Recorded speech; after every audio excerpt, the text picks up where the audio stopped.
큰 박수 부탁드립니다. 인사드리겠습니다. 깊은 생각의 한석만입니다. 반갑습니다.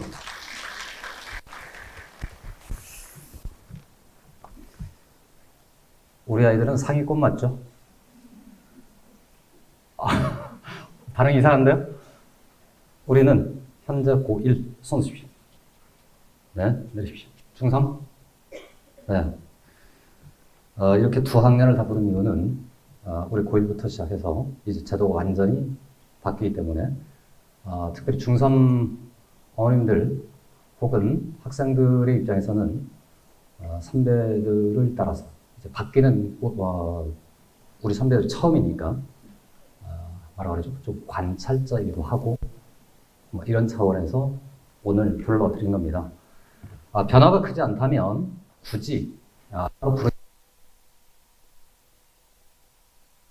여러 차례에 걸쳐서 반복 학습을 하셔야 된다. 이런 차원에서 오늘 부른 겁니다. 자, 다시 해요. 우리는 상위권이다. 맞습니까? 그렇습니다. 우리는 이과다. 맞습니까?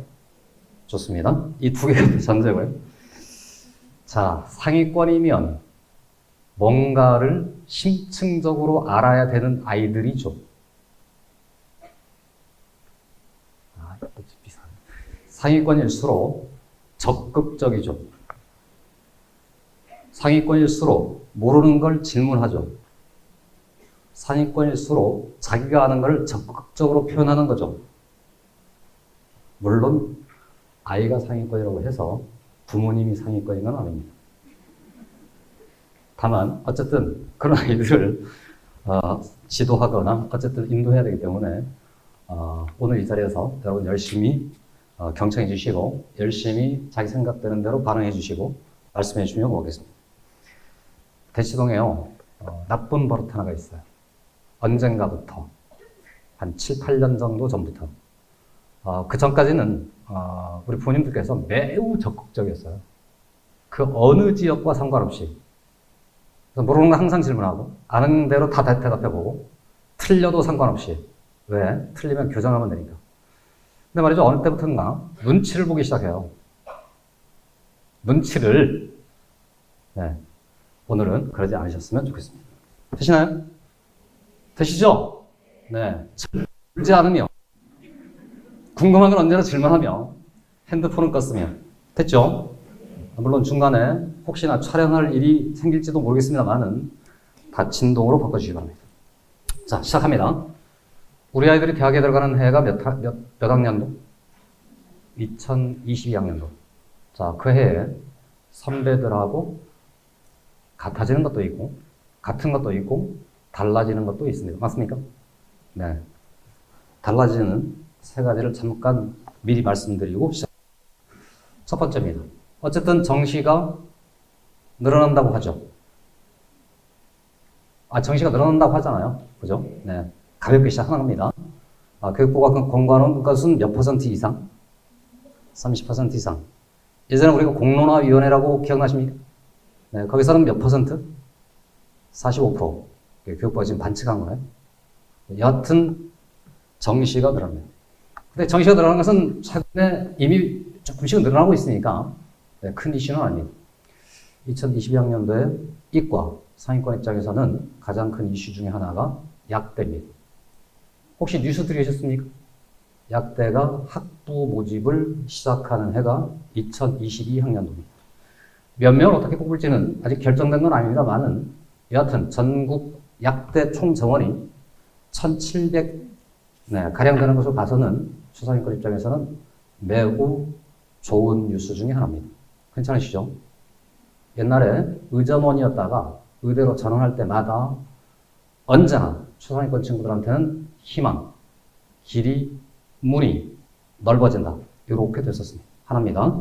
약대 인원이 늘어난다. 아이한테도 어쨌든 희망적인 뉴스입니다. 두 번째입니다. 학생부가 복잡해진답니까? 간소화된답니까? 상당히지. 이거는 우리한테 좋은 뉴스입니까? 나쁜 뉴스입니까? 다시 학생부가 간소화되면 우리는 좋아요? 좋아요. 어쨌든 이렇게 답을 적극적으로 해주는 것은 매우 좋습니다. 이래야 비교해보고 교정할 수 있습니다. 자, 다시 우리는 특목고예요, 안 해요, 그죠? 우리가 학종으로 봤을 때 특목고 애들이랑 붙어서 그나마 조금이라도 빛날 수 있는 것은 뭐죠? 얕은 수상 경력, 자기소개서의 길이, 이런 것으로 만회를 했었는데 이것들을 다 삭제한답니다. 그러면 어쨌건 특목고에 비해서 일반고가 불리합니다. 그렇게 생각 안 하셨었죠? 그런 걸 간소하면 특목고가 쓸 게 별로 없을 거라고 생각하셨죠? 잠시 뒤에 그 이유를 알려드리겠습니다. 세 번째입니다. 수능에서 선배들과 우리가 달라지는 점이 있습니다. 국어하고 수학하고. 맞죠? 네, 우리 1년 선배까지는 모든 고등학생은 응시하는 순간 단 하나의 과목을 보는 겁니다. 맞습니까? 모든 이과는 가형을 선택하는 순간 모두 같은 시험지로 보는 겁니다. 맞아요? 우리 때는 어떻게 되죠? 공통과목 문제랑 선택과목 문제가 결합된, 두 개의 문제가 결합된 문제를 보게 됩니다. 즉, 선택의 이슈가 국어하고 수학에서 생겼답니다. 괜찮아요? 우리 선배들까지는 어떤 에서만 선택하면 되는 거죠? 우리 선배들 말이에요. 국어는 그냥 단 한 과목이잖아요. 수학도 가형인 단 한 과목이죠. 한국사는 말할 것도 없는 것이고 영어도 그러겠죠. 제역을 안 볼 거니까 그건 아니라면 우리 선배들까지는 선택이라는 것이 어느 영역에서만 탐구, 과학 탐구를 무슨 과목으로 칠 거냐만 선택의 문제였어요. 맞습니까? 네. 그것 때문에 어느 과목을 선택하는 게 유리한지를 가지고 막 떠들어 왔고 어느 한쪽 과목이 막 부풀어져 있죠. 그런 일이 이제는 어느 과목에도 온다고? 국어랑 수학에도. 되시죠? 선배들과 달라지는 큰 세계 이슈고요. 어쨌든 선택 앞에 설 때마다 여러분 선배들, 잠깐만요. 이것도 한 번만 더 주워서 해볼까요? 저희 아이는 9점이에요. 네, 3점이에요. 좋습니다. 이분들께서는 이미 알 겁니다. 탐구하기 때문에 이걸 선택하고 나서 종교가 하나씩 생깁니다. 자, 잠시 뒤에 또 보겠습니다. 이번에는 자료집에 크게 어떤 내용들이 실려 있는지를 미리 잠깐 확인하고 그리고 시작하겠습니다. 3페이지 가보실까요? 자, 여러분들 오늘 모은 이유는 이 선택을 이제부터 시작하라고 되어 있습니다. 여러분 그거 받으셨죠? 수강 신청, 2학년 때 어떤 과목을 선택할 건지를 신청하세요라고 이 통지서를 받았습니다. 2학년 때 선택 과목을 신청하는 것이 지금 여러분 그 3페이지 하단에 6월에서 7월까지 교육부가 정한 일정입니다. 선택 과목에 대해서 상담을 하고 방학을 전후로 해서 수강 신청을 하라고 되어 있습니다. 저희는 이미 수강 신청을 마쳤습니다. 손 드십시오. 좋습니다. 그럼 신청했던 것을 조정할 수 있을까? 어쨌건 일정을 보시면 알겠지만 아직 조정할 수는 있다고 되어 있습니다. 됐죠? 넘어갑니다. 4페이지 가시면 그렇다면 도대체 고르긴 골라야 되겠는데 뭘 고를까? 교과목을 소개했습니다. 4페이지에는 보통 교과가 있습니다. 4페이지에 우리에게 선택할 수 있는 과목이라는 것이 2개의 포트에 담겨 있습니다. 아시죠? 하나가 뭐죠? 일반 선택, 동그라미. 또 하나가 뭐죠? 진로 선택. 그랬는데 5페이지를 갔더니 하나가 더 있습니다. 제목에 전문교과 1이라고 보이시나요? 거기 동그라미 주십시오. 자, 왼쪽 오른쪽을 오가시면서 일반 선택 과목, 우리는 오늘 수학을 하는 거니까 수학에 집중을 해보겠습니다. 일반 선택에 수학이 몇 과목이 있어요? 4개. 진로 선택에는 4개. 전문교과 1에는 수학. 읽으실 수 있죠? 4개. 4. 총 12개의 과목이 있을 수 있다 이겁니다. 되시겠죠? 자, 여러분들이 백화점을 매장에 1번 선택 매장, 2번 진로 선택 매장, 3번 전문교과 매장. 쇼핑백을 드리고 이 중 6개의 과목을, 6개의 상품을 담아버립니다. 2학년 때 3과목, 3학년 때 3과목을 선택해서 수강 신청하게 되어 있습니다. 되시죠? 나는 학종으로 가고 싶다. 입학사정관에게 나의 많은 것을 어필하고 싶다. 내가 찾아가고 싶은 매장 1번, 2번, 3번 어디? 아니 그냥 느낌만 생각해보세요. 느낌만. 일반 선택이 있고 진로 선택이 있고 전문교과 있다고. 우리는 문과, 이과? 이과. 이과는 자신의 진로랑 연계된 과목을 적극 선택한 후 심층적으로 이해가세요? 네, 그래서 어느 것을 담고 싶어요? 네, 3번 전문교과를 담고 싶어요. 동의되시나요? 그런데 참 황당한 것은 전문교과 1은 원래 어떤 학교를 위해서 만들어 놓은 거라고? 과학계열의 특목고, 과고, 영재고를 위해서 준비된 과목입니다. 그러면 그냥 우리랑 상관없을 것 같은데 거기 뭐라고 쓰여 있죠? 5페이지에 2015 개정교육과정의 취지에 따라 뭐라고요? 좋습니다. 그러면 이런 얘기죠. 선택할 때 우리 학교에 이게 있으면 적극적으로 담고 싶지 않아요? 그렇죠? 저 그래도 그 격차는 줄여야 될 테니까. 여하튼 그 문교과의 제목을 살펴보세요. 뭐뭐뭐뭐가 있습니다.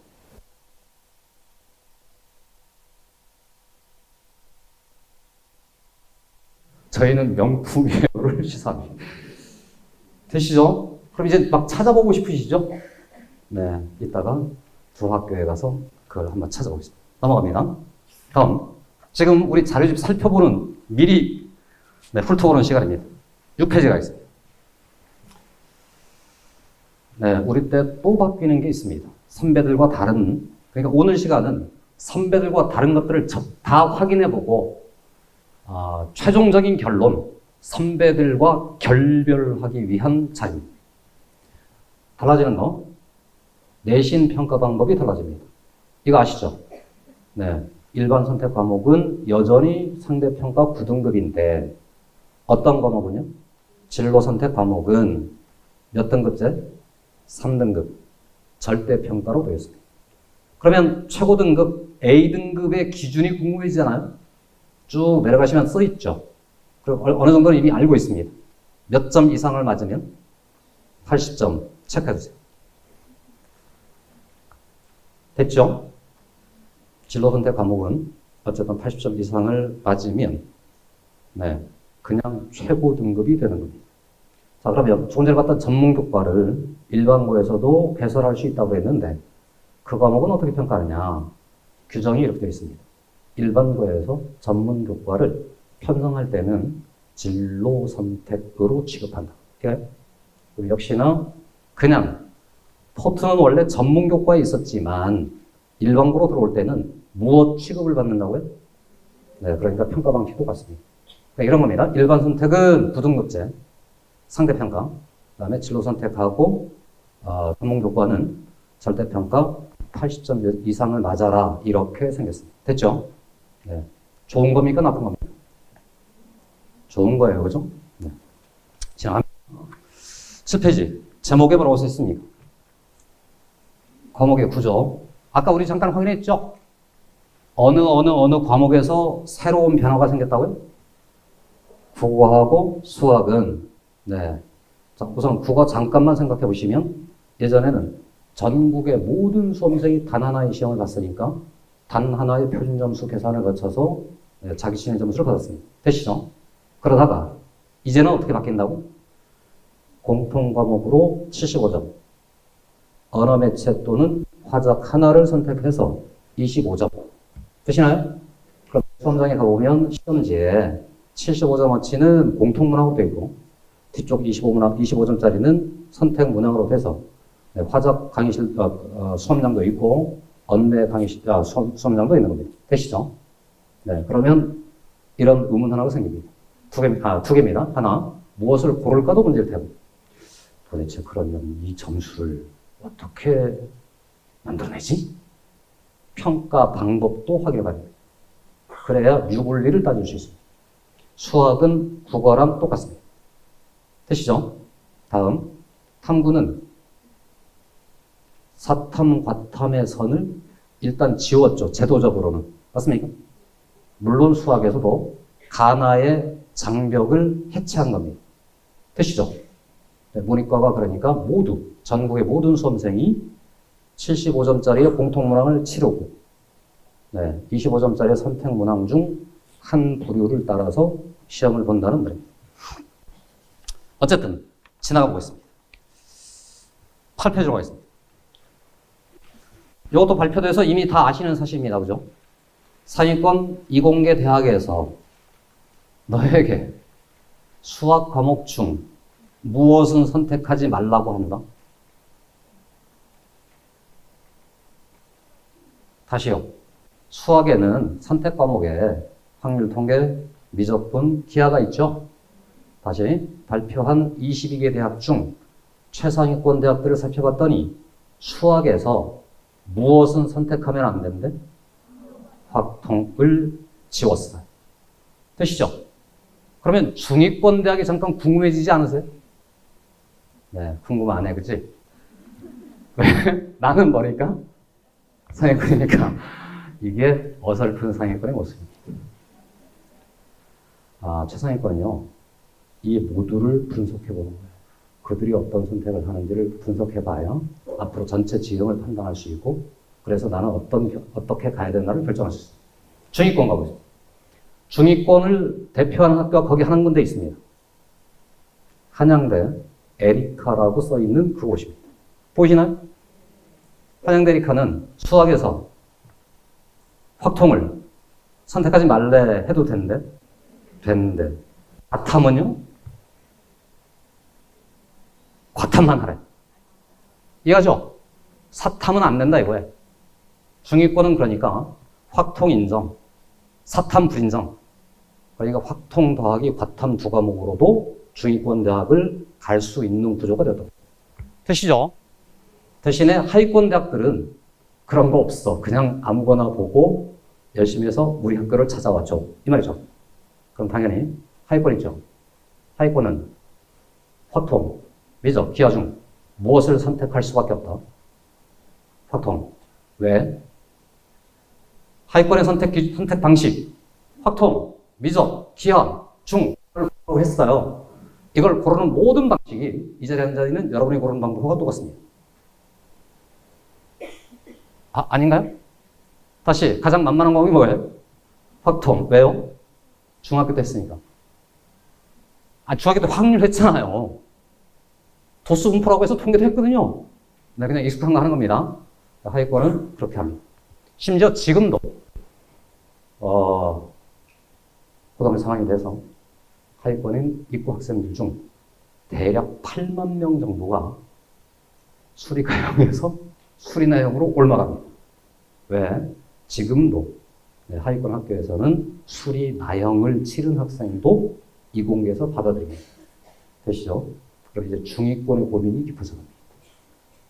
중위권. 내 밑에 고등학교 2학년 때까지는 애들이 많았어요. 고3이 딱 됐네. 선택하러 갔네. 하위권 모든 애들이 어디로 간다고? 확통. 그럼 나는 순식간에 미적 기하파 중 꼴찌네? 그럼 얘는 확통으로 갈까? 미적 갈까? 이렇게 고민하겠죠. 네. 한양 캠퍼스가 뭐라고 그러면 야, 너 고민하지 마. 그냥 확통해. 받아줄게. 이해하시죠? 그런데 애 목표가 높아요. 그건 안산이잖아. 나는 서울에. 그럼 이젠 뭘 선택할까요? 중위권. 뭘 선택하겠냐고. 미적하겠죠. 왜? 수학2에 미적분이 있습니다. 그럼 미적분이니까 이것도 미적분. 그냥 그렇게 가겠지. 이게 중위권의 생각입니다. 이해가세요? 네. 그러면 이제 우리가 되는 겁니다. 이해하시죠? 다시요. 대략 8만 명. 아마 2022학년이 되잖아요. 10만 명가량이 확통대열로 전향할 겁니다. 그리고 순식간에 주르륵 내려가는 느낌이 있죠. 점수가 내려가는 게 아니고 등수가 내려가는 느낌이 있죠. 되세요? 중위권은 기하에 대한 공포감을 갖습니다. 미적분에 붙들립니다. 그럼 이제 상위권입니다.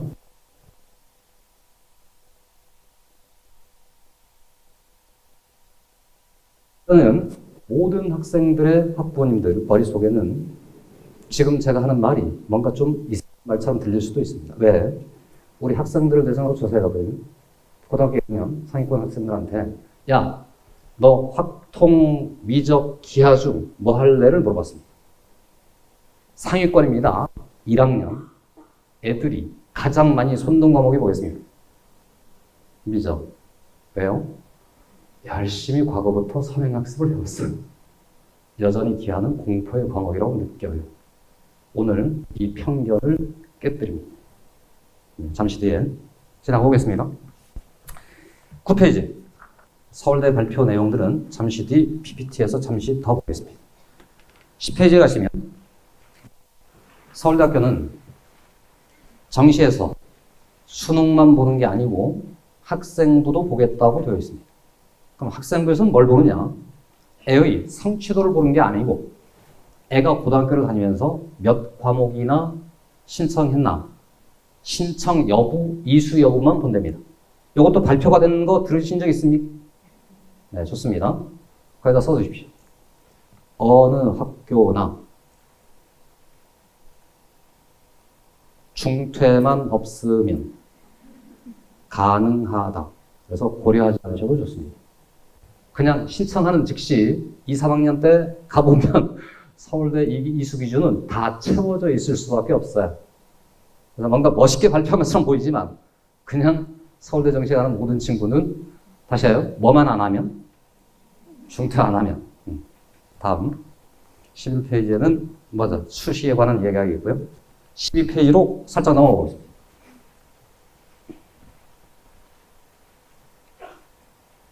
무슨 말이 써있죠?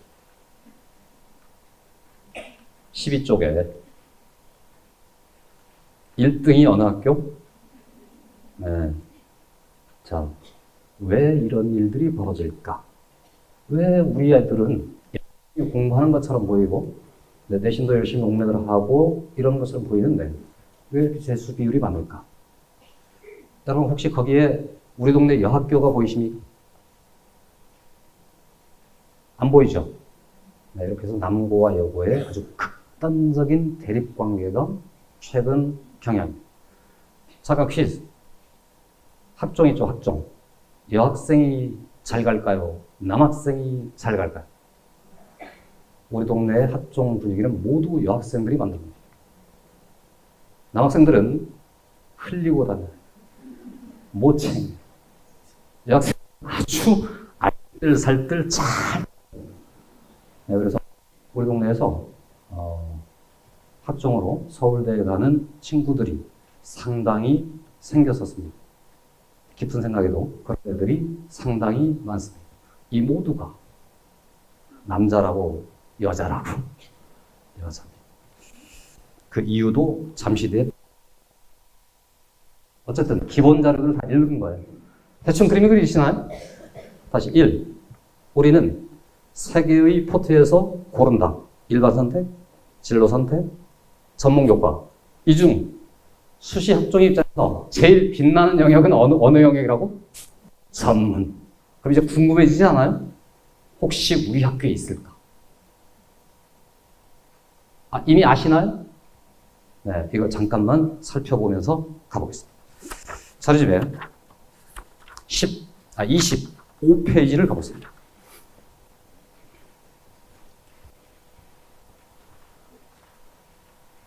25페이지에 가시면 어느 학교가 있습니까? 25페이지에 그게 어느 학교냐고. 네, W로 시작하는 학교 아시죠? WH로 시작하는 학교. 네. 자, 이 지역의 남고의 가장 극단적 사례 중에 하나. 자, 다시 해요. 우리는 일반 선택, 진로 선택, 전문 교과 중 어느 쪽의 매력도를 느꼈다고 일단 전문 빨리 찾으세요. 수학에서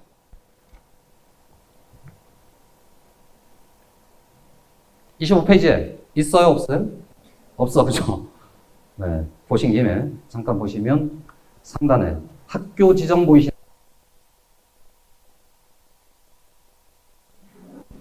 상단에 학교 지정 보이시냐고 쓰십시오. 는 무조건 선택하는 겁니다. 수학으로 수원, 수투 2학년 1학기, 2학기, 3학년에 걸쳐서 학교가 픽스를 시킨 겁니다. 맞아요? 6개를 고르라고 하는데 몇 개는 이미 결정되어 있다고? 3개. 수원, 수투가 왜 지정되는지 아시겠죠? 수능 공통과목 필수니까 그건 그냥 다 배워라 이 말이고, 수과탑인 경우는 시험에 부담이 없어요. 시험을 거의 안 치르기도 해요. 그냥 레포트 같은 거를 내는 겁니다. 그러니까 그것들을 가지고 과목 하나는 내신 부담이 없는 걸로 일단 채웠어요. 됐죠? 2학년 갑니다. 2학년 때 수학을 찾으십시오. 뭐가 있습니까?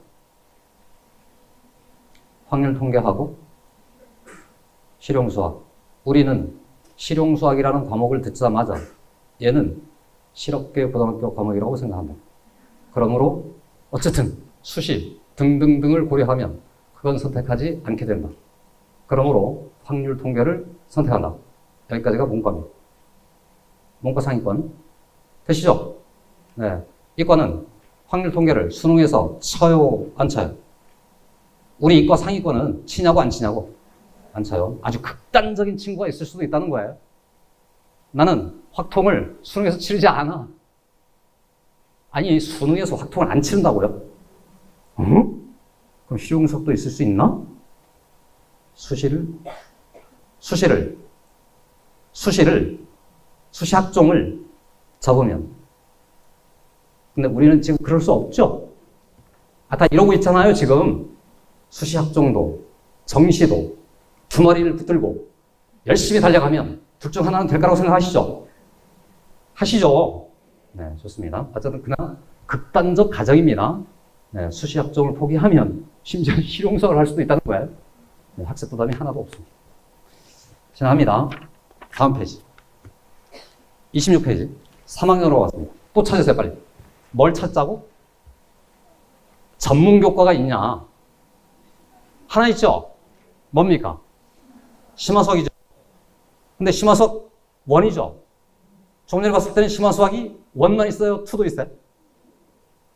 그럼 생각해보세요. 애가 심화수학을 1을 하고 왔어요. 박사장관이 보기에 심화수학이 1, 2가 있는데 얘는 1만 했네? 이게 무슨 말입니까? 아니, 어느 학교에는 1, 2를 다 하고 왔잖아. 우리 애는 1만 하고 왔잖아. 사정관이 봤잖아, 2개를. 응? 얘는 다 했네. 끝까지 심화되게. 얘는 뭐지? 하다 말았네? 동의가 안 돼서? 그래서 심화수학 1은 절반, 먹다만 사과와 같습니다. 차라리 기하를 선택하는 게 좋습니다. 왜? 그건 완결적이에요. 됐죠? 그래서 이 전문교과 과목을 고등교과 과정에 이게 도입하려는 시도 자체가 사실은 코미디예요. 그렇란 말이야. 나는 고작 하나를 해봤잖아요. 그 특목고에는 몇 개를 해와요? 여러 개를 해와. 그럼 오히려 더 비교되죠. 오히려 트랙을 팍 나눠서 특목고 트랙 조금, 일반고 트랙 많이 하면 차라리 이게 훨씬 더 멋있는 제도입니다. 되시죠? 그래야 눈 가리고 아웅식이 없답니다. 자, 어쨌든 넘어가 보겠습니다. 다음 28페이지. 조금 전에 봤던 것은 남고, 이번에 볼 것은 여고. 자, 우리는 뭘 찾고 싶었어요?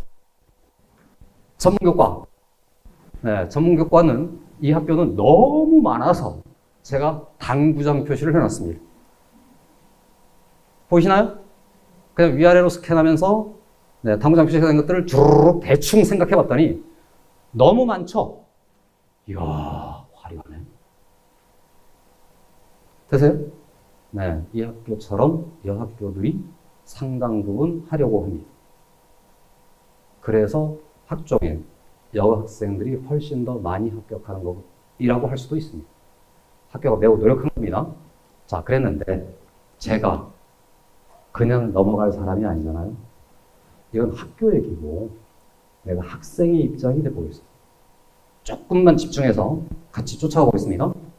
우리는 무슨 과목에 대해서 오늘 논하고 있다고? 수학. 그럼 수학만 찾아보겠습니다.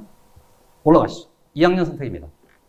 자, 어쨌든 이 학교는요, 학교 지정 과목 자체가 없어요. 네가 알아서 몽땅 다 선택하라. 그래서 제도의 취지를 가장 잘 반영하는 학교입니다. 여고 중 가장 극단의 또 한 학교예요. 이해가시죠? 조금 전에 더블유고는 남고이면서 가장 못난 학교. 지금 학교는 여고이면서 가장 화려한 학교. 되시죠? 2학년 1학기. 수학 1하고 심화 수학 1이 있죠. 하나를 선택하라고 하죠. 자, 우리는 수능을 봐야 돼. 뭘 선택해요? 수학. 그러면 심화 수학 1을 선택할 수 있어요? 없어요? 없어요. 지우세요. 그림의 떡. 자, 그 다음 오른쪽으로 가보겠습니다. 2학기입니다. 2학기는 지금 수학에 총 4과목 보이시죠? 네, 근데 그 위에 보면 16개 중 5개를 고르기 때문에 수학은 그 중에 2개를 고르게 됩니다. 2개 골라보세요. 그렇습니다. 그죠? 우리는 수능을 봐야 되기 때문에 수2. 괜찮아요? 그럼 이제 남은 게 단 하나만 더 고를 수 있잖아요. 그럼 기하 고를까? 기하. 아, 심화 수학 2도 그림의 떡이네. 지워주세요. 그러면 우리 바구니 안에 전문 교과가 있어 없어요? 없어요. 그럼 이 3학년 때를 기대하면서 가봅니다. 3학년 1, 2학기를 통틀어 네, 수학으로 가보겠습니다. 저 왼쪽 상단 3학년 파트에 가보면 미적분도 있고 확률통계도 있고 경제수학이 있고 수가탐, 고급수학 1 이렇게 돼 있죠. 그나마 어쨌든 그 명품스러운 과목 이름이 뭐죠? 고급수학 1이죠. 좋아. 어쨌든 그 중에 3개를 고른다고 쳐요. 그러면 고급수학을 혹시나 되면 고르고 싶어요. 그죠? 네. 제일 들어가십시오. 비고란 보이십니까? 뭐라고 써있습니까? 심화수학 1, 2를 이수한 학생만 이수할 수 있대요. 이게 뭔 말이에요? 고급 수학은 그림의 떡 속에 안고. 아, 그래서 이것도 지울 수밖에 없다. 코미디가 느껴지시나요? 네, 차라리 조금 전 W5는 그냥 노골적으로 말한 거죠. 우리는 그런 거 안 해. 우리는 눈 가리고 왕 안 해. 우리는 합종 안 해. 우리는 정시로. 이게 그 W5가 선언한 것과 같아요. 이 여고는 뭐죠? 만일에 네가 수능을 포기한다면 심화수학 1, 심화수학 2, 고급수학 1 그리고 나머지는 네가 알아서 오직 학종에 올인하거라. 우리 아이들 중에는 이런 학생이 없어요. 과학고등학교를 자퇴하고 오면 모르겠습니다. 되시죠? 현실이 이렇다. 결론.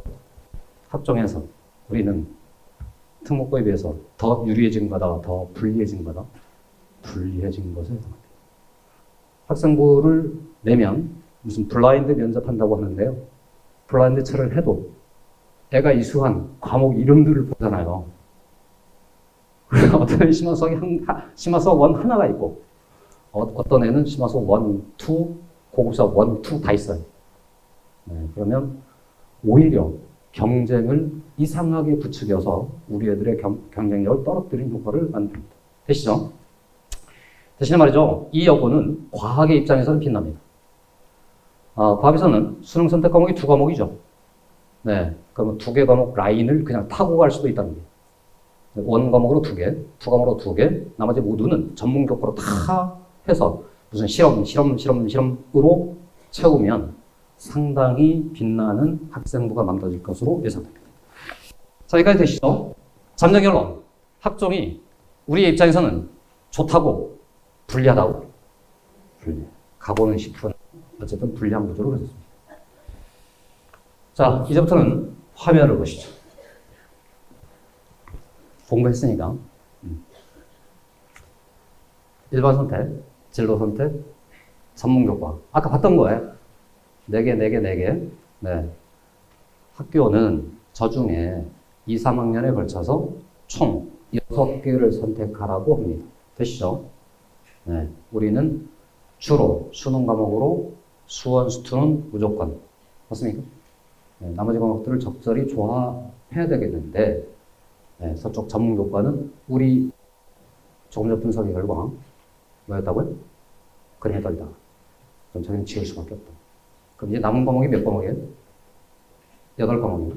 그 중에 6개를 고르면 서울대의 교과, 이수, 가산점은 그냥 누구나 충족한다. 다음 밑으로 보시면 시험 보는 방법이 일반 선택은 9등급제 상대평가. 되시죠? 진로 선택이랑 전문 교과는 여튼 절대평가 3등급제. 시험 공부할 때 최고 등급을 받고 싶어요. 일반 선택하고 진로 선택하고 몇 대 몇으로 공부하면 되겠습니다. 대략. 이쪽은 1등급을 받아야 되는 거죠. 치열해지는 겁니다. 네, 저쪽 진로 선택은요 80점을 맞으면 되는 겁니다. 시험이 쉬워질 겁니다. 왜? 그냥 절대평가인 거니까. 교육부가 공부하기를 대략 30%에서 45%가량을 A등급으로 줄 수도 있다고 되어 있습니다. 괜찮아요? 네, 30%란 말은 4등급까지도 고려한다는 말입니다. 크다고 작다고? 와, 시험 공부를 할 때 대체로 저쪽에 있는 기하를 선택하게 된다면 이쪽에 선택하는 미적분에 비해서 실제 내신 공부 비중 굳이 따지면 한 8대2 혹은 7대3 그러면 아마도 저쪽에 A등급은 그냥 무난하게 맞을 것이다. 이렇게 예상됩니다. 다음 수능입니다. 아까 했던 거죠. 확통과 함께 누가 사라진다고? 확통이 사라짐과 함께 누가 사라진다고? 아니, 확통을 우리가 지우잖아요. 이 효과가 뭐냐고요? 하위권 8만에서 10만 명이 사라진다. 되시죠? 네. 남는 미적분과 기하 둘 중에 무엇을 고를까가 우리의 고민입니다. 되시죠?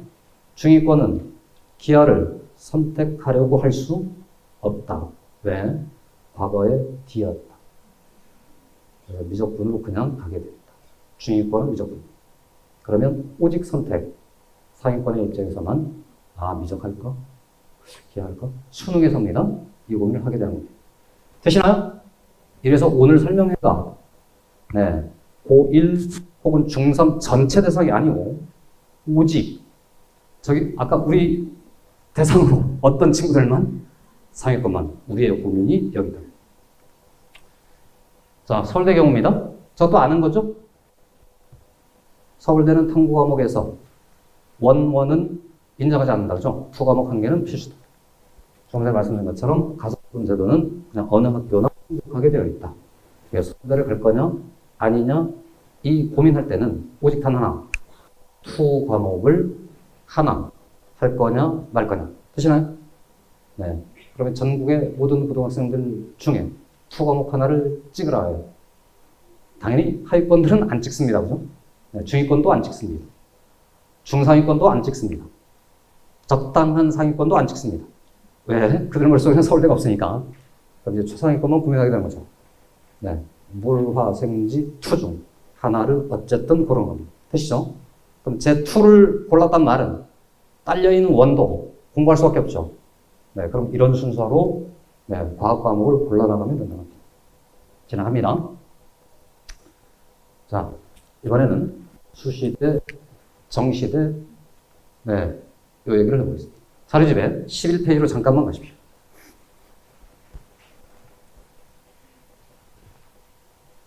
(11페이지) 표가 두 개 보이시죠?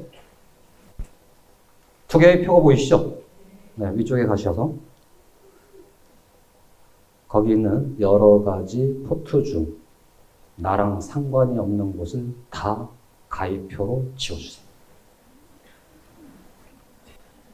수시 중 첫 번째 지울 게 어딥니까? 사회 배려. 그 다음 지울 게 예체능 특기. 다음 지울 게 인문자연 특기자. 다음 지울 게 학생부 교과. 괜찮아요? 아니, 지방에 완벽한 전교 1등, 내신 완벽한 1등급, 수상 경력, 전교에서 치르는 모든 대회 항상 1등. 네? 학생부가 최고로 이렇게 도배된 친구들이 그 학생부 교과로 오게 돼요. 그래서 그냥 선배들 사이에서도 이미 그렇게 결정되어 있어요. 학생부 교과는 당신이 강남에 사는 순간 잊어라. 그래서 지우는 겁니다. 그럼 남는 게 몇 개죠? 남은 게 몇 개? 아니, 총 3개. 네? 논술, 학종, 수능 정시. 됐죠? 요 3개의 비율을 따져봐야 됩니다. 자, 서울대 갑니다. 서울대가 가장 발빠르고 가장 심플합니다. 교육부에서 정시를 몇 %까지 늘리라고 그랬죠? 30% 이상. 네, 거기 지금 표에는 2021년 거 보이시죠? 우리는 몇 년? 네, 잠깐 거기다가 가피를 해보겠습니다. 서울대가 말하기를 가장 빨리, 오직 지금 서울대는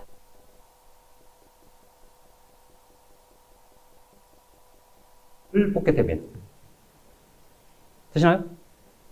찔끔 늘은 거죠? 그러면 어디가 까이겠어요? 수시학종이 까일 거 아니에요? 네, 거기는 69.7%. 자, 우리는 어쨌건 최상위권이니까. 아닌가요? 자, 서울대에는 학종이 한 종류일까요? 두 종류일까요? 네, 좋아요. 흥행 실패. 여긴 최상위권은 없다 이 말이죠? 좋아요. 서울대 학종에는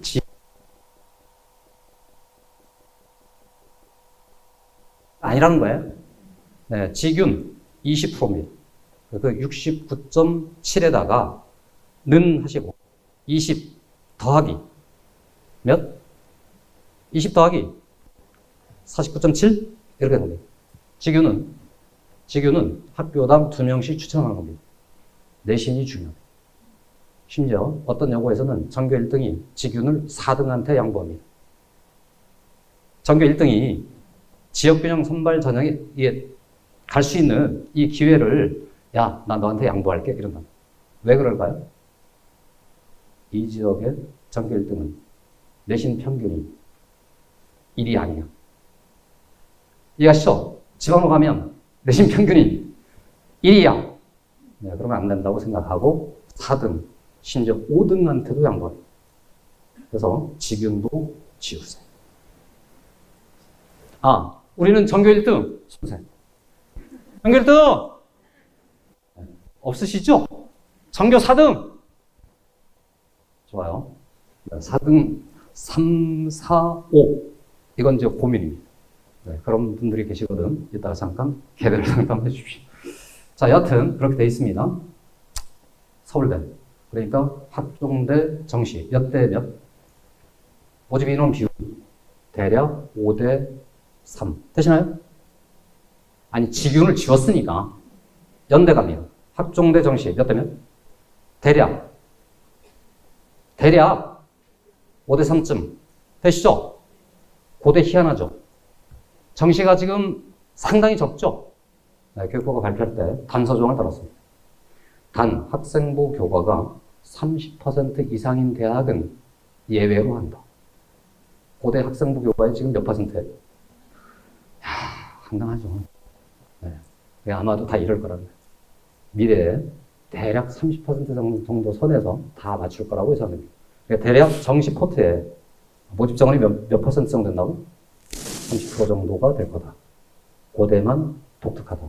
고대가 어떻게 갈지는 면 네, 알 것 같습니다. 아직 고대는 2022학년도로 발표하는 건 아닙니다. 자, 내려갑니다. 밑에 표에 따르면 이런 단어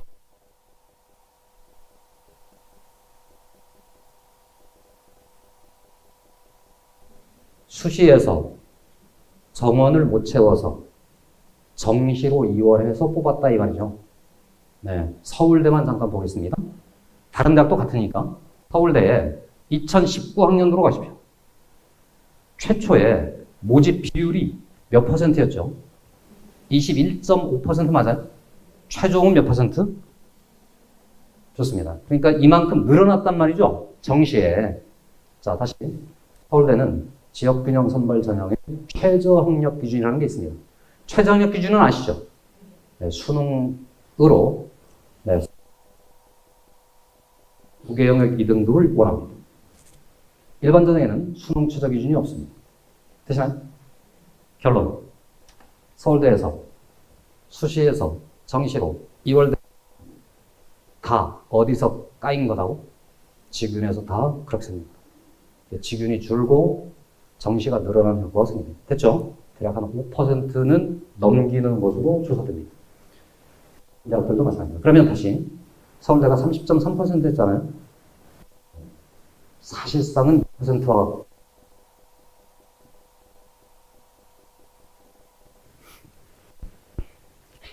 그럼 30%에서 35% 늘어난 것은 많이 는 거예요? 적게 는 거예요? 왜 많이 는 겁니다. 심지어 초상위권 입장에서는 한 명이 느는 것도 많이 는 거예요. 아니, 한 자리라도 생기는 것이 초상위권 입장에서는 매우 중요합니다. 자, 거기에 더해서 서울대는요, 이 정시를 늘리면서 매우 중요한 두 개의 학과의 변화를 줬습니다. 거기 잠깐 메모. 1. 치의대, 치의학과에 정시를 뽑기 시작했습니다. 예전에는 안 뽑았었는데 거기에 정시가 생겼습니다. 또 있습니다. 수의학과에 정시가 생겼습니다. 네, 반응들이 없으신 분으로 봐서는 네, 우리는 그 학교화를 고려하지 않는다는 것으로 이해를 하겠습니다. 자, 그렇다면 이러는 거잖아요. 우리는 학종도 살펴봤고 네, 정시도 살펴봤는데 대략 5대 3 최상위권 대학입니다. 중하위권 대학 한양대쯤 가보면요 거의 똑같아요. 1대1 정도의 비율을 봤습니다. 더 아래로 내려갈수록 점점점 네, 학종 비율은 줄어들고 교과랑 정시 비율이 계속 늘어납니다. 되시나요? 다시 우리는 중위권이라고 상위권이라고? 상위권. 그러니까 그 위를 살펴보면 여전히 제일 많이 뽑는 건 뭐라고? 학종. 그 다음은 뭐라고? 정시. 학종에 가면 우리의 경쟁자는 누구라고? 등록고. 그리고 우리에게 할당된 학종의 이 자리가 아마도 그 퍼센트의 절반 이상 까야만 우리의 현실적인 자리라고 생각하시면 됩니다. 되시죠? 조금 전에 그 학교들을 보셨잖아요. W고. 이미 안 된다. 어쨌든 그런 점을 고려해 나가야만 됩니다. 그럼 다시 한번 생각해 보세요. 이참에 잠깐 멈추시고 나의 아이를 떠올려 주세요. 내 아이는 논술, 학종, 정시, 중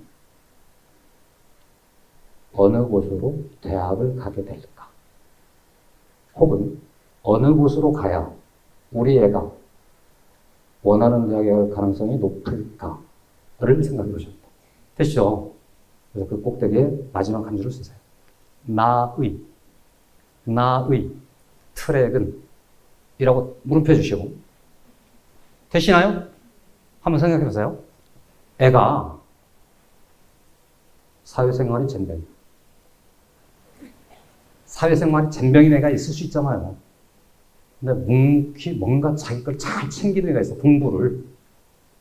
그럼 얘는 학종으로 하는 게 좋아요? 그냥 정시로 하는 게 좋아요?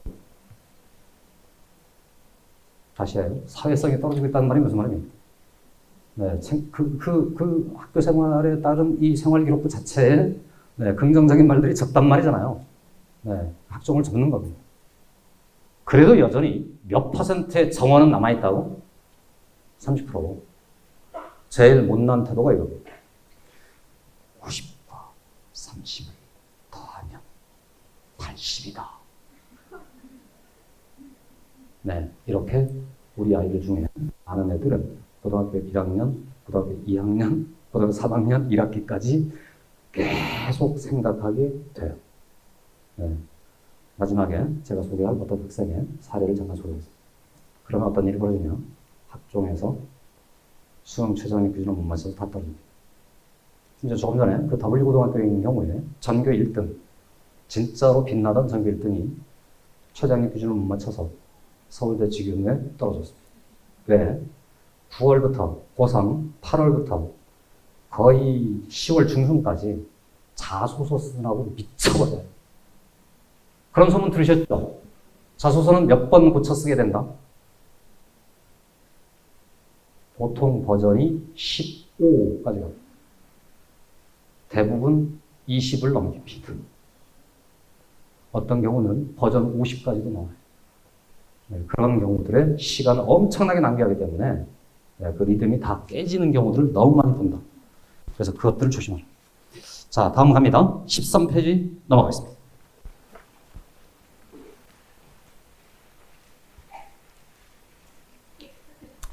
자, 무서운 데이터를 잠깐만 보여드리고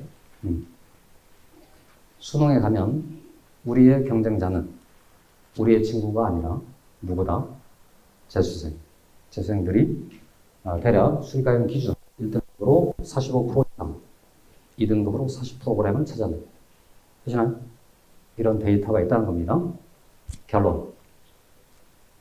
고등학교 1학년 모의고사를 봤습니다. 성적표가 왔습니다. 이 성적표에서 나는 뭘 본다? 고등학교 1학년 성적표가 왔다고? 모의고사 성적표가. 어떤 점수를 본다? 안 본다. 그러니까 우리 특히나 중3 어머님들께서 꼭 염두에 두실 얘기입니다. 지금 중3 때는 애가 과평가되어 있어요. 고1 때도 그래요. 왜? 지방 애들이 다 와일드해. 우리 애들은 순하고 착해요. 우리 애들은 선행학습을 하면, 시키면 계속 열심히 해요. 지방 애들은 거부해요. 그러다가 걔네들이 나중에 치고 올라오는. 어쨌든 1학년 성적은 무의미합니다. 다음 2학년 모의고사 성적표입니다. 2학년 때까지 우리는 재수생을 만나요, 안 만나요? 안 만나요. 네, 의미가 없다는 거예요. 네, 그때는 100 보는 방법을 익히는 겁니다. 계산을 해봤더니 우리 상위권 그룹, 즉 1등급 정도에 있는 그룹 100분이 은 사실상 자기 100분위에서 3점을 까면 미래의 재수생과의 이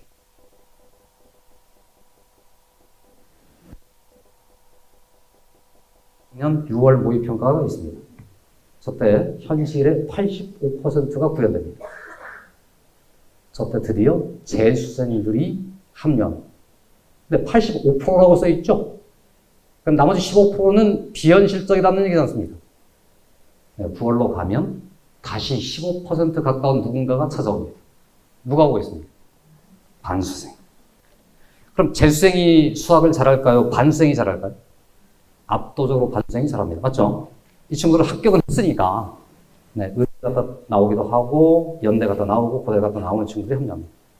그래서 순식간에 우리 애들이 툭툭툭툭 떨어지는 효과가 생깁니다. 되시나요?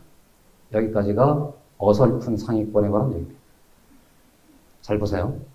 그런데도 사실 수능은 누구랑 경쟁하는 게 아니고 내 앞에 닥쳐온 수학 문제랑 싸우는 거죠. 재수생만 만점만이라는 게 없는 거죠. 만점은 나도 맞을 수 있는 거죠. 그래서 반드시 고려할 것. 내가 상위권인 한 나의 경쟁자는 재수생이 아니라고 생각합니다. 애의 태도, 애의 목표는 오직 뭐라고? 재수생을 이기는 게 아니고 애의 목표는 내가 마주한 그 수학시험에서 몇 점을 맞는 거? 만점. 괜찮아요? 쓰세요. N은, I는 만점. 이 자리에 혹시, 어쨌든, 상위권이 아닌 분이 계실 것 같은 느낌도 잠깐 있어요. 네. 다시. 의 목표는 뭐라고요? 만점. 그러면 저 모든 내용은 누가 하라고? 애 옆에 있는 분이 저런 식으로 냉정하게 평가하고 계시라고. 이해가세요? 자, 갑니다. 다음. 그러니까 결국 이런 얘기지 않습니까? 1학년 때도 2학년 때도 재수생이랑 상대해보지 않았으니까 비교 대상이 없어요. 그죠? 그래서 저겁니다. 고등학교 2학년 때까지 내신 성적이 나올 거예요. 그러겠죠? 그럼 우리 학교에 선배들이 있을 거 아니에요. 그 선배들도 내신 성적을 쌓아놓고 갔을 거 아니에요. 그럼 이런 거죠. 내가 합격한 대학에 입학한, 내가 가고 싶은 대학에 합격한 어떤 선배가 2학년 때까지 내신 성적을 어떻게 기록했는지 하고 내 내신 성적을 딱 비교하면 대략 이 학교에 무슨 엄청난 변화가 생기기 전에는 내 위치를 가늠할 수 있는 가장 좋은 수치 중에 하나입니다. 되시나요? 여기서 잠깐 또 생각해 드릴 게 있습니다. 우리가 지금 합격한 선배들 있잖아요. 얘는 지금 고등학교 2학년도 아니고 지금 고등학교 3학년도 아니고 대학생이죠. 그럼 그 친구들하고 우리하고 제도가 같아요, 달라요? 다르지? 그 친구들 시절에는 고등학교 2학년이 되자마자 문과랑 이과가 같이 있었어요? 헤어졌어요? 헤어졌어요. 다른 시험을 본 거예요. 그러니까 당연히 이과끼리만 따로 경쟁한단 말이죠. 그럼 당연히 등급이 잘하는 애여도 등급이 항상 안정적이겠어요? 오락가락하겠어요? 오락가락하겠죠.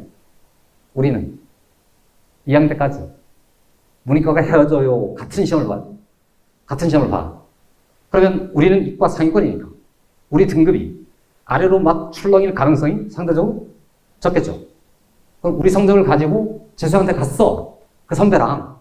근데 봤더니 나는 거의 1.3인데 재수생을 봤더니 저 합격생을 봤더니 1.6이네? 그럼 내가 저 선배보다 높네? 이렇게 판단하면 된다고 합니다. 그래서 대략 선배랑 비교할 때 내 내신 성적의 평균이랑 마이너스 더하기 0.5쯤은 해야 그 선배하고 비교할 수 있다. 되시죠? 네, 그러면 그 비교를 거치면 확인해 볼 수 있겠습니다. 자, 이상해서 제1부 지표들을 봤고요. 이런 결론들을 내려봤습니다. 학종, 나랑 맞나 아닌가. 점점점 시간이 갈수록 고민을 해보셔야 됩니다. 참고로 지금 당장 저걸 가지고 아주 심각하게 고민하시라는 말이 아니고 시간이 흘러갈수록 때가 오게 될 거다. 주로는 1학년 말 1학년 거를 결산했을 때 한 번 생각해봐야 반드시. 다음 2학년 여름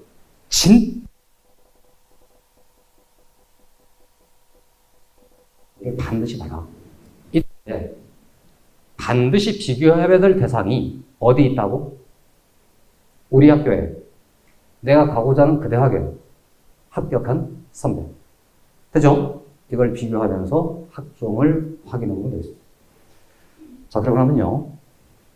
조금 전에 그 W5에서 말했던 것처럼 많은 학생들, 그리고 학종이라는 것이 특목고에 비해서 우리가 불리하기 때문에 어쨌든 수능 포트로 가서, 수능 트랙으로 가서 대학에 합격하고 싶은 어떤 학생 한 명을 그려보세요. 괜찮아요?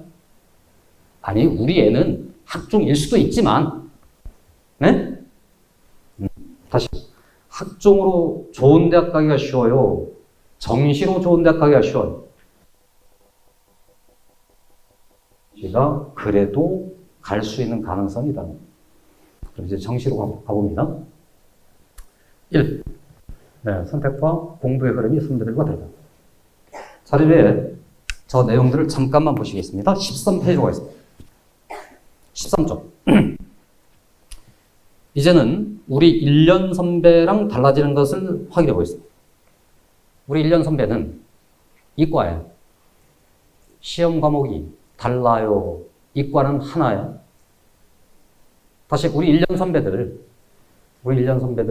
수원, 확통, 미적이라는 가형이면 누구나 다 똑같은 시험을 치르는 겁니다. 되시죠? 우리 때부터 바뀌는 겁니다. 됐죠? 그렇다면 수능 과목이 단 한 과목이기 때문에 모든 이과 학생은 고등학교 1학년이든 고등학교 2학년이든 고등학교 3학년이든 다 똑같은 공부를 하게 돼요. 이해가요? 어느 누구도 트랙에서 벗어나지 않은 채로 이 트랙을 쭉 달려갑니다. 되시죠? 그러니까 수시로 즉 학종을 노리든 3학년 내신을 열심히 정시, 수능을 노리든 미적분이 거기 있기 때문에 미적분의 최고난도, 수능의 최고난도 문제가 그 해에 미적분에서 나올 것이기 때문에 그러니까 결국 모든 이과 상위권은 똑같은 공부 흐름을 보인다는 겁니다. 이해하셔요? 그리고 거기까지가 선배들 전부의 공부 흐름과 같답니다. 우리는 수능 과목이 하나만 보는 거예요? 선택이 가능한 상태가 됐어요? 선택이 가능해요. 이 말이잖아요. 내가 어떤 과목을 선택하느냐에 따라 2학년 이후, 즉 3학년부터는 완전히 상관리듬 학종을 여전히 자기의 목표로 갖는 친구는 수능보다는 뭐가 더 우선시 되겠습니까? 내신. 나는 학종을 이미 버렸어. 수능에 집중하기로 했어. 그럼 뭘 잠시 내려놓을 수도 있다고? 내신. 이래서 둘 간에 다른 트랙이 생길 수 있다는 거예요. 되시나요? 네, 다른 트랙 고3 때부터 생각합니다. 자, 우리는 잠시 수능에서 최고의 점수를 받고 싶어요. 괜찮아요? 아니, 진짜 우리 애는 아니지만 어쨌든 가정하기를 이과의 상위권인데 열심히 공부해서 수능 점수를 최고로 만들고 싶다고. 이해가시죠? 네, 갑니다. 미적분대 기하가 우리에게 선택하라고 돼 있어요. 맞아요? 이 그래프 대충 느낌이 오시나요? 자, 왼쪽 그림은요. 하위권이 많아서 뚱뚱하고, 맞아요? 높고 상위권이 상대적으로 적은 그래프입니다. 평균이 낮겠죠. 저쪽 그래프는 뭐죠? 상위권이 많이 몰려있고 하위권이 적은 그런 분포를 나타냅니다. 평균은 대략 저 제일 높은 봉우리 있죠? 저 근처 어딘가니까 상대적으로 저쪽은 평균이 높고 이쪽은 평균이 낮습니다. 되시나요? 수학, 가형과 나형. 가형, 나형. 가형 대 나형. 어느 쪽이 가형? 가형. 우리 1년 선배들. 가형. 네, 저쪽. 아니, 잘하는 애가 많다고. 어려워도. 나형은 어느 쪽? 이쪽. 됐죠? 경제는 어느 쪽일 것 같아요? 아니, 잘하는 애가 많은 곳. 되시나요? 네. 자, 이런 분포 상태들이 어쨌든 우리한테 어느 정도는 알려져 있고, 특히나 과학탐구에서 그런 상태가 벌어집니다. 과학탐구. 왼쪽에 가장 근접하는 과목. 과학탐구에서 왼쪽에 가장 근접한 과목이 뭐냐고? 지학원. 되시나요? 네, 못하는 애들이 많이 선택하는 지학원이 그래서 이 나라를 휩쓸고 있습니다. 참, 이 나라 희한한 나라예요. 어느새 지구과학 천국이 됐습니다. 어떻게? 자, 탐구 영역으로 가겠습니다. 탐구 영역은 우리 선배들이랑 같아져요, 달라져요? 탐구 영역은 선배들이랑 같아요, 달라요? 하위권은 다를 수 있죠. 왜? 사탐, 과탐의 선을 경계를 허물어 버렸으니까 하위권들은 심지어 사탐으로 공대를 갈 수도 있다는 거예요. 이해하시죠? 그럼 누가 또 고민된다고? 중위권. 근데 우리는 상위권. 우리는 과탐 두 과목. 맞아요? 우리는 오직 단 하나. 서울대 간다면 투. 그러지 않으면 네, 원원. 그래서 의대파들은 주로 원원파이고 서울대파들은 원투파로 이렇게 갈립니다. 점수제도의 변화는 없습니다. 자, 그냥 가정해 본 겁니다. 두 과목을. 자, 어쨌든 하위권이 선호하는 과목은 뭐? 자, 어떤 두 명의 수험생이 시험에 응시하러 갔습니다. 이 두 시험제는 공통문항이 있습니까? 없습니까? 없어요. 그죠? 그러면 A 수험생의 점수가 45점, 비수험생 점수가 46점. 누가 더 공부를 잘하는 실력이 우수한 학생일까요? 다시. A는 화학시험에 응시했는데 45점을 맞았어요. B는 지학시험에 응시했는데 46점을 맞았다고. 이해가세요? 누가 더 실력이 뛰어나느냐? 누가 더 뛰어나냐고요? 네, 그렇지. 이쪽이 상위권이라는 거예요. 알 수 없죠. 다시 공부를 못하는 친구들의 공통점. 단답형 2개의 선택지가 오면 둘 중 하나를 찍는다. 네? 네. 잘하는 친구는 뭐죠? 따져본다. 이건 과목을 비교할 수가 없어요. 왜요? 공통량이 없는데. 이래서 탐구 영역 점수를 계산하는 방법은 다음과 같습니다. 얘네들은 절대로 섞지를 않습니다. 해서 A 수험생의 위치를 화학 선택자들 전체 중에서 따집니다. 100분위가 뭔지는 아십니까? 100등급제인 거 아시죠? 네, 밑에서부터 1%, 2% 단위로 다 따르고. 그러니까 당연히 수험생 B도 지학 선택자들끼리는 비교되겠죠? 그러면 100분위가 화학에서 얻는 100분위가 있고 지학에서 얻는 100분위가 있어요. 맞아요? 그런데 저쪽도 100분위고 이쪽도 100분위죠. 그럼 100분위 숫자로는 똑같은 100분위니까 이들은 비교하겠죠. 네, 그래서 저것들을 가지고 대학에서 한 줄로 서는. 되시나요? 더 세세한 얘기들은 여러분들의 학습 상태를 고려해서 적절히 일단 컨트롤 해봅니다. 네. 흐름 아시겠죠? 공통문항이 없기 때문에 각 집단에서의 위치를 수치화하고 100분위로. 100분위로 수치화되는 순간은 이제 비교가 되는 거니까 이걸로 평가됩니다. 그렇죠? 그러니까 100분위는 것이 탐구과목 선택이. 그럼 100분위가 높아지려면 잘하는 애가 많아야 돼요? 못하는 애가 많아요? 네, 못하는 애가 많은 과목 쪽을 선택하는 것이 내 100분위가 높아질 방법. 됐죠? 물론 선택만 해놓고 공부를 안 하면 당연히 안 되겠죠. 네, 내 점수가 높고 못하는 학생이 많은 쪽을 선택하는 게 탐구 선택법입니다. 다 되시죠? 짠. 다시. 탐구 과목에서는 내가 왼쪽으로 가는 게 유리해? 오른쪽으로 가는 게 유리해? 왼쪽. 왜? 못하는 애가 많아요. 그럼 내가 열심히 해서 만점에 가까운 점수를 얻으면 내 100분위는 거의 100으로 고정되거나 근접되겠죠. 이래서 우리 선배 전부가 모두가 똘똘 뭉쳐서 어느 과목을 계속 키우고 있다고? 지금 그게 지금 여러분 자료집에 14페이지에 상되어 있습니다. 자, 14페이지에 제일 하단부로 가보십시오. 우리는 수능에서 몇 점을 맞고 싶다고? 만점. 만점사의 100분위를 표로 알려주겠습니다. 제 아래쪽 보이시죠? 네, 지구하고 원을 쫓아가 보실까요? 빽빽빽빽 하다가 몇 점도 나와요? 99 보이시죠? 시험이 너무 쉬우면 만점자가 너무 많아서 만점자 비율이 2%를 넘어가기 시작하면 평균을 내면 1%를 넘어가기 때문에 100분위 100이 없습니다. 즉, 조금 전에 말씀드린 것처럼 탐구 과목은 해마다 출제 난이도를 조정하지 못해서 우리 애들은 시험 만점 맞기 위해서 노력하고 우리 부모님들은 종교를 하나씩 택하냐. 제발 우리 과목에서는 꽤 난이도를 잘 맞춰서 100분위 100이 나오게 해주시옵소서. 우리 애가 만점 맞는 것은 기본 중의 기본입니다. 이렇게 진행해 왔습니다.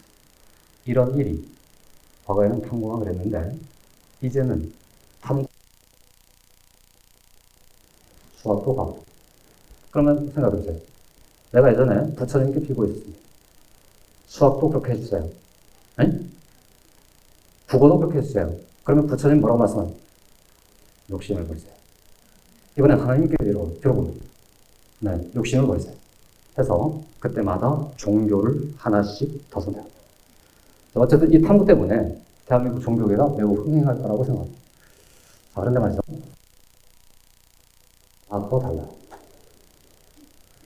세간에 완전히 잘못 알려진 상식 하나가 있어서 지금 이 자리에서도 조사를 해보면 잘못 답하실 분들이 있을 수 있습니다. 잘 보세요. 좀 전 과학에서는 공통문항이 있습니까? 없습니까? 없죠. 수학에는 뭐가 있다고? 공통문항이 있다고. 그리고 나서 선택문항이 달라붙는단 말이죠. 네, 지금 발표된 바로는 공통문항이 75점, 저쪽 선택문항이 25점짜리로 되어 있습니다. 그럼 조금 전에 봤던 것처럼 저쪽 A가 미적분, B가 확통을 선택했다고 하니 가정을 해보겠습니다. 이러면은 미적분과 확통은 비교 가능해요? 불가능해요? 불가능해, 그지? 미적분에서 20점, 확통에서 21점. 누가 더 잘했다고 평가할 수가 없죠. 되죠? 그러면 당연히 이들은 비교 불가능하니까 A는 미적분 선택자 집단 안에서 점수를 매기고 B는 확률 통계 선택자 집단 안에서 점수를 매기는 과탐처럼 되지 않을까? 네. 심지어는 수학 선생님들 중에도 이런 사람들이 많아서 제가 최근에 저희 학원 선생님들 데리고 워크숍으로 다 교정을 해드렸습니다. 그게 아니고 과탐은 공통문항이 아무것도 없지만 수학에는 뭐가 있다고? 공통문항이 있다. 그럼 보세요. 수험생 A가 공통문항에서 70점을 먹었어요. 수험생 B는 60점을 먹었다 차이. 누가 잘하는 겁니까? A가, 그치? 그런데 그들이 선택문항을 봤더니 A는 심지어 19점, B는 23점. 그러면 10, 누가 더 잘하고 있었는데? A가 저쪽 선택해가 있다 이 말이죠. 되시죠? 그런데 이쪽 공통문항이기 때문에 공통문항만 가지고 평가를 하면 무조건 A가 더 우수하다고 평가할 수 있어요. 맞아요? 자, 그래서 다시 과탐과 수학의 차이.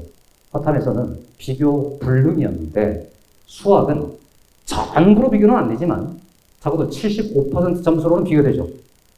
그래서 수학자들이 통계학을 이용해서 수학 점수는 변형하고 조정해서 새로운 점수를 만듭니다.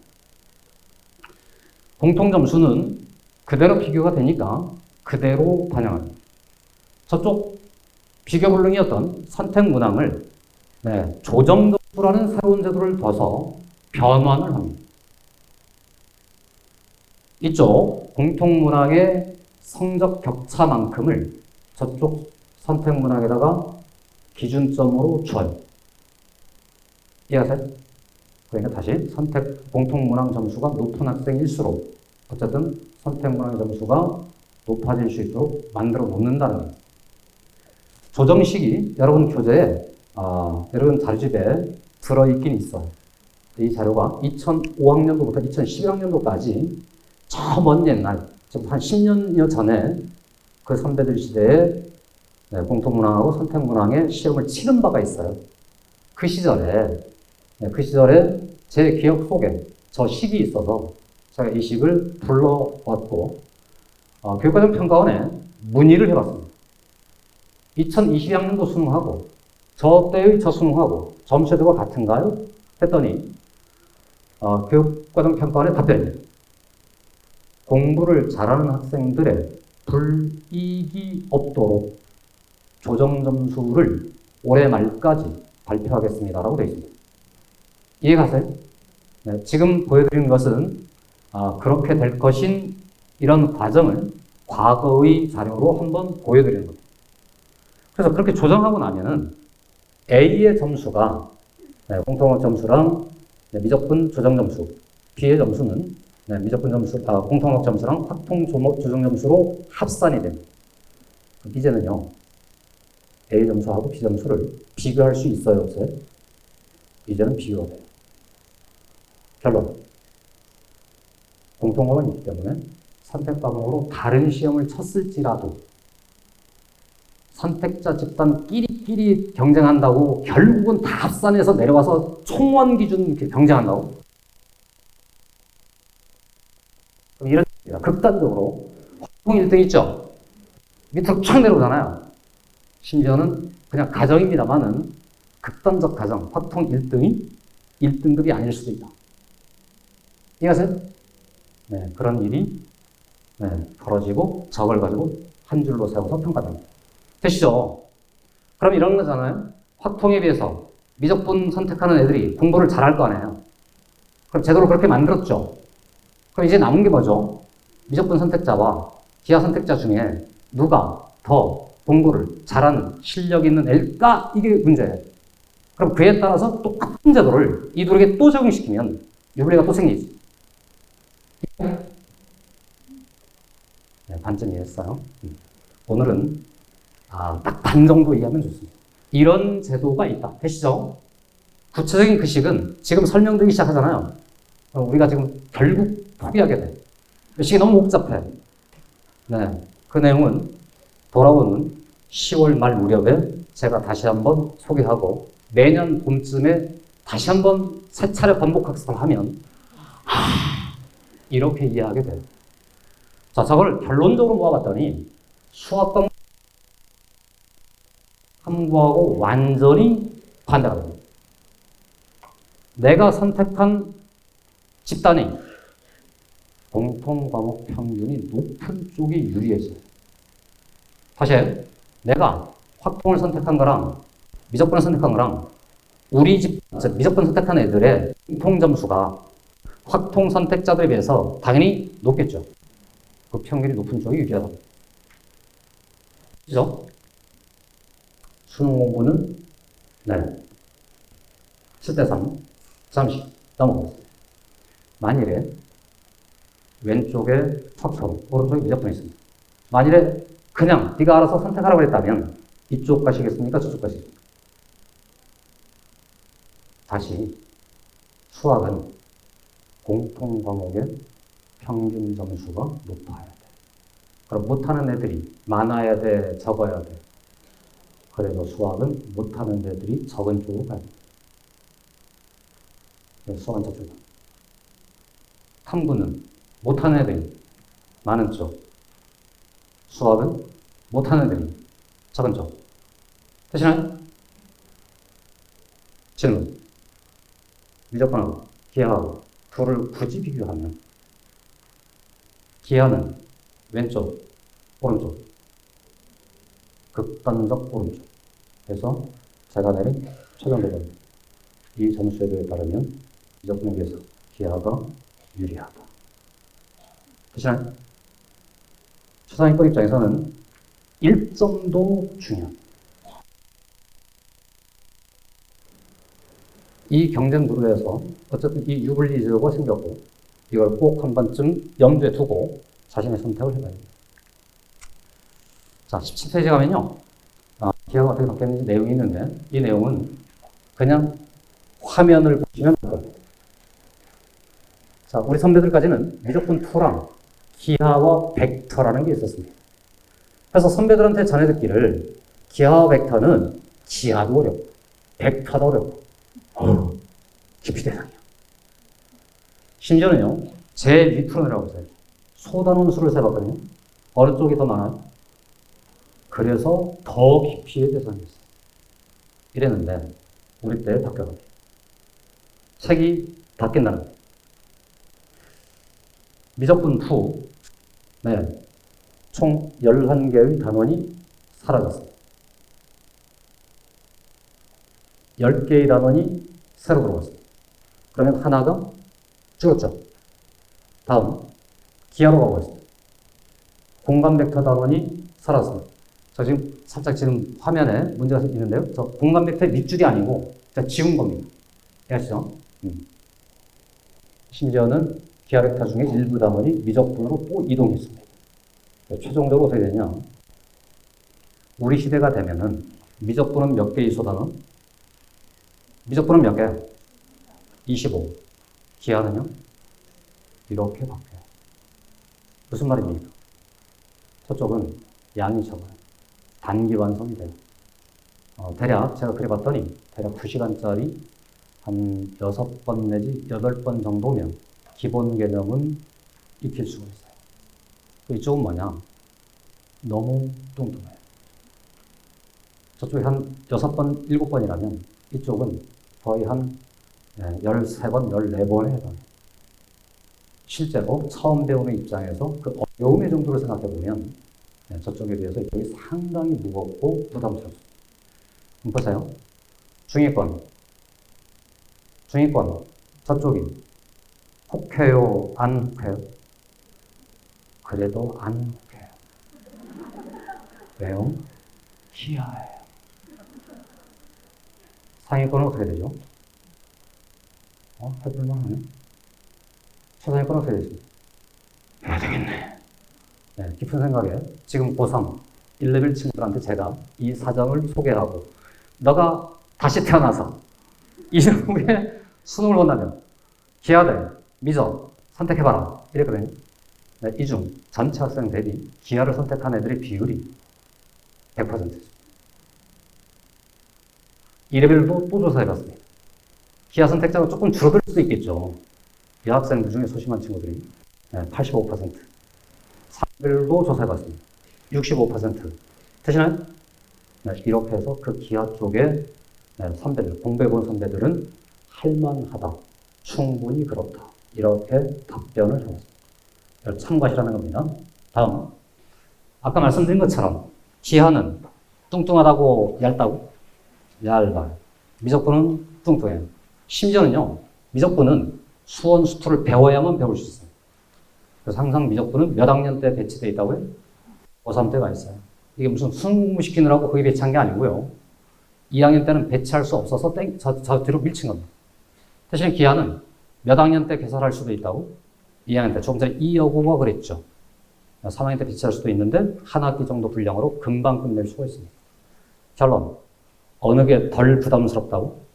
기아. 어느 게 더 많이 반복할 수 있다고? 기아. 이렇게 생겼습니다. 그럼 이제 난이도도 궁금해지잖아요? 이 얘기는 너무 전문적이고 심층적인 거라 조금 전 그 친구, 깊은 생각을 다니던 그 선배들의 얘기로 대신하겠습니다. 그런 친구들은 수능을 보잖아요. 30번에는 최고 이게 미적분이에요. 정답률이 3%가량 됩니다. 29번이 기하입니다. 정답률이 10%를 다 넘습니다. 21번도 미적분입니다. 근데 21번은 객관식입니다. 찍기도 하고, 이해하시죠? 보기가 있으니까 자기가 틀렸어, 잘못 가고 수정할 수 있는 기회가 와요. 여러분 거기 자료 좀 이따가 가서 보시거든. 21번 문항의 정답률을 거의 마이너스 20 정도 하면 주관식으로 바꿨을 때 정답률로 확인해 볼 수 있을 겁니다. 이러면 대충 예상하기를 21번을 조정한 정답률하고 30번 있죠. 얘네들의 평균 그리고 기하의 정답률을 비교해 보면 얼추 우리 시대의 선택 과목의 최고 난도 문제의 정답률을 대략 가늠해 볼 수 있어요. 기하하고 미적분하고 기하 쪽 정답률이 크거나 같거나 이 정도 상태를 보입니다. 자, 수능에서 상위권은 점수 제도를 봐도 양의 부담을 봐도 반복의 가능성을 봐도 난이도를 봐도 어느 쪽이 유리할 수 있다? 기하. 그래서 적극적으로 이 고민을 해주시기 바랍니다. 자, 마지막 주제는 학종으로 준비되어 있었는데요. 오늘 앞부분에서 학종에 관해서 상당히 많은 이야기들을 미리 드렸기 때문에 여러분 머릿속에 어느 정도 가늠은 다 됐을 거라고 믿습니다.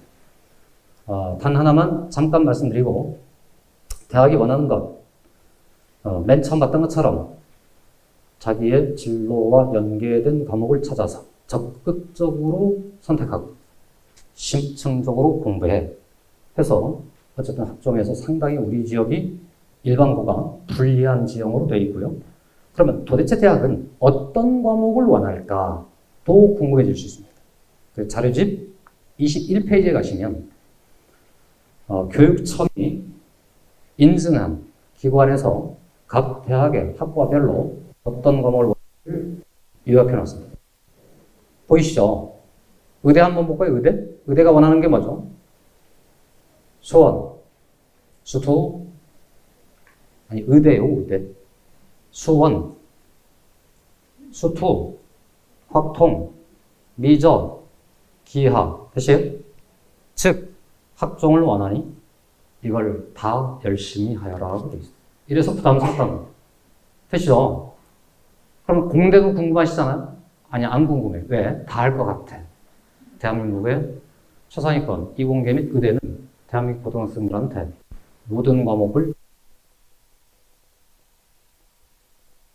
그러면 학종. 괜찮아요?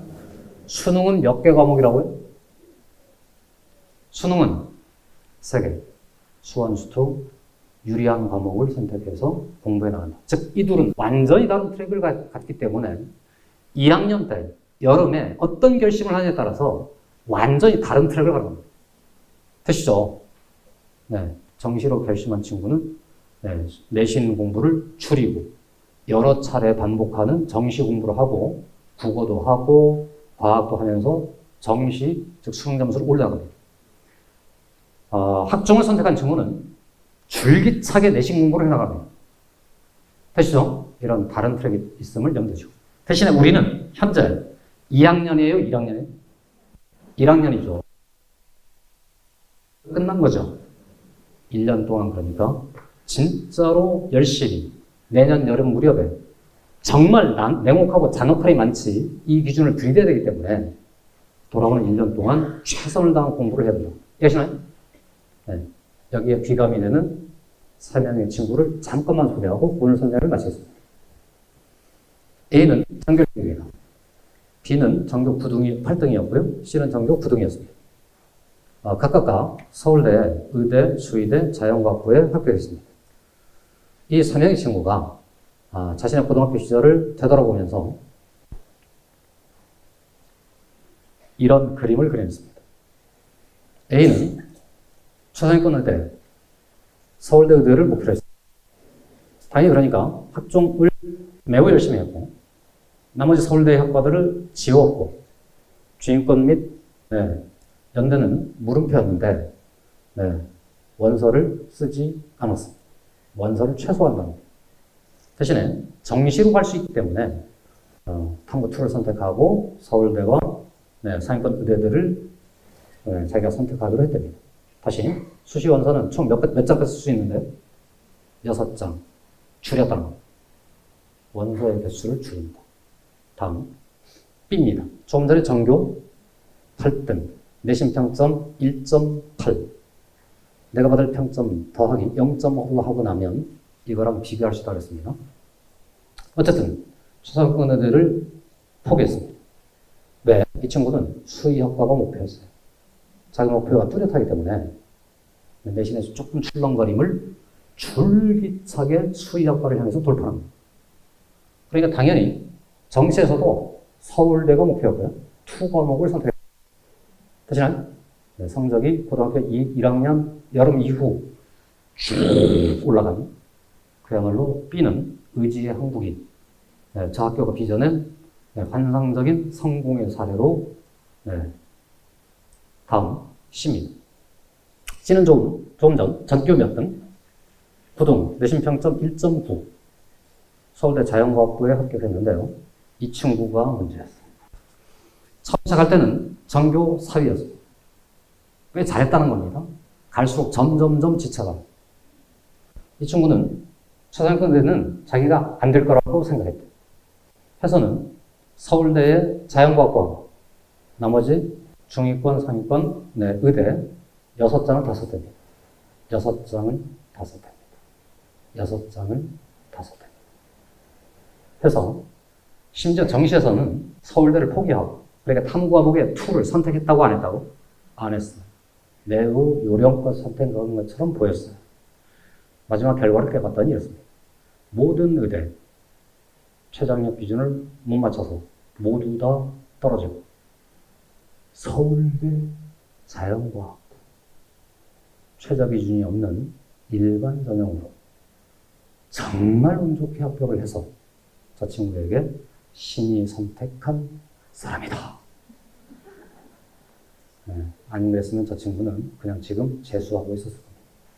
저 친구들이 남겨준 후배들에게 주는 한마디입니다. 1. 반드시 지망학과를 정해라. 이래야 이게 아니고 이럴 수 있다. 좁혀야 확실하게 할 수 있다. 두 번째는 고등학교 1학년 때 조금 전 전교 1등이었던 A 있죠. 처음부터 1등이 아니었습니다. 처음 시작할 때는 4등이었습니다. 저희 반에서 공부를 시작할 무렵에 중상위권쯤밖에 안 됐어요. 근데 저는요, 저 목표가 너무 뚜렷하기 때문에 자기 주도성도 매우 뚜렷하기 때문에 갈수록 세져가요.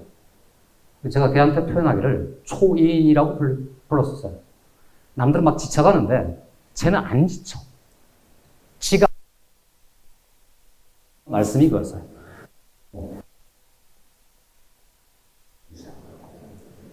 비현실적이죠. 네, 그래서 전 비현실적이라고 생각하셔도 좋습니다.